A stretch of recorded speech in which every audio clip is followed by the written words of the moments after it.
You guys, let's just say I am absolutely pissed. After going back and forth with my insurance company for the last few months and actually medical debt going to collections, I have some insights I want to share with you because we all need to know this. So let me start with the story. So my kids have asthma and I'm a nurse at a hospital and my healthcare coverage for my family is through that hospital. And it's always been a given that if you get treated at the hospital, you don't typically have to pay any copays, anything like that, because everything is within house. All right. So my daughter is having an asthma attack. And for me being budget conscious, we drive the hour to my job for her to get seen at the emergency room. Okay. She gets seen. She's okay. Boom. Okay. Months later, I get this bill in the mail from the medical group saying that she owes this money. And I'm writing them back, no, this doctor was at the hospital that I work at, that I've worked at for 13 years. I've never gotten a bill from the hospital. What's up with this? And so going back and forth with the insurance company, they're like, it should be covered. Then they just send my debt to collections. And I'm telling the collection agency, no, I've been disputing this. And so one good thing I learned, there's a couple good things I learned about this, but they were able to put my collection on like this hold so that it was being disputed. And so it didn't like hit my credit or anything like that, but I'm still bothered that I have a medical debt at a collection company. Anyway, so I'm going back and forth, back and forth. And so I have a pile on my desk of stuff that needs to get handled. And this has perpetually been sitting on my desk for the last few months. And finally, I had the time last week to call the insurance company and actually spoke to the right person that knew what the heck was going on. And so it ends up that there's this tier structure that the way that my insurance works. I have a PPO. I'm very fortunate. I pay less than $15 a pay period to cover me and my three girls. So I'm very blessed about that. But this is supposed to be top tier PPO insurance. Let me tell you how they play me though. There's tiers, right?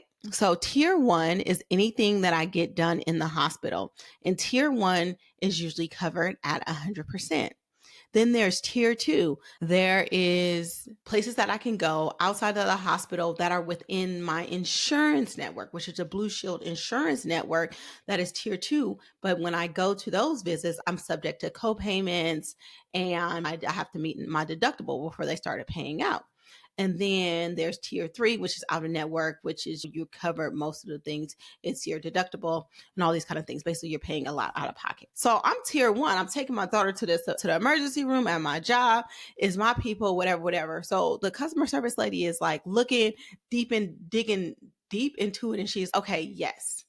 Everything with your hospital is covered. Like the visit is covered. However, the medical group gets billed separately. And this doctor is not employed by your hospital. This doctor is employed. It was like a per diem or a per locum doctor. So it was a doctor that came in on a contractual basis to work at the hospital. But she said, but the good news is the doctor is a Blue Shield provider. That means that the doctor falls under tier two. And because that doctor is the one that you see, now you're subject to the copay for seeing that doctor. Now, mind you, this is an emergency room visit. So I don't have the privilege of selecting who the doctor is, right?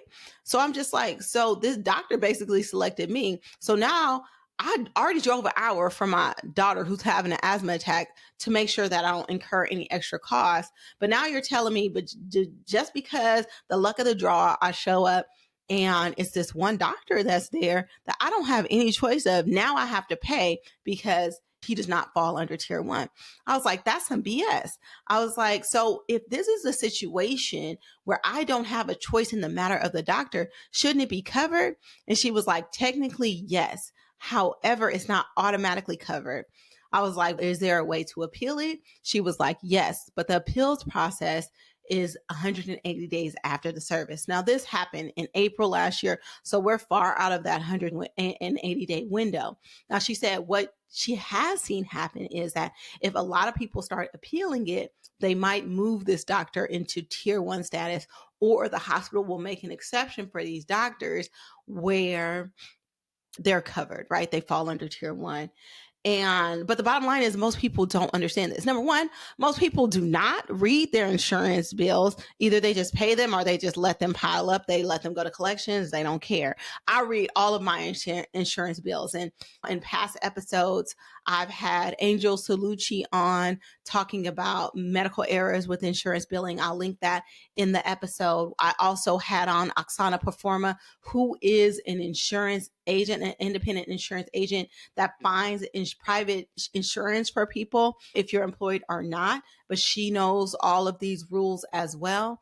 But those are some things to go back on. But like I said, am not an average consumer, right? First of all, I'm a nurse, so I work in healthcare, right? But I also have a master's degree in healthcare administration, meaning that I've worked on the back end on insurance companies.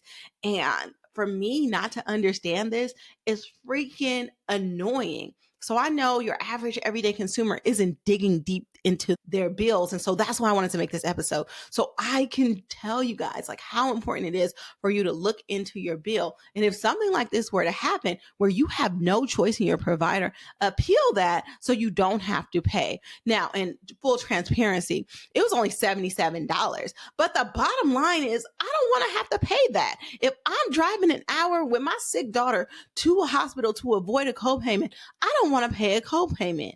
Okay. And I don't think you should have to either. We pay enough for insurance. Even though my deductible is very low, the insurance cost itself is very high. I'm just fortunate enough that my job, like, incurs and just covers those costs. The bottom line is read your insurance, know your rights, stand up, question everything on your bill. 9 times out of 10, they're wrong. Review those podcast episodes that I have with Oxana and Angel so you understand that you are paying for what you need to pay for. Stop overpaying these insurance companies. They get paid enough. They don't reimburse us enough, but that's a story for another day. But yeah, I just wanted you to make you aware of this like little loophole. It's annoying AF, but you do have some recourse. And hopefully, if this happens to you, you know what to do.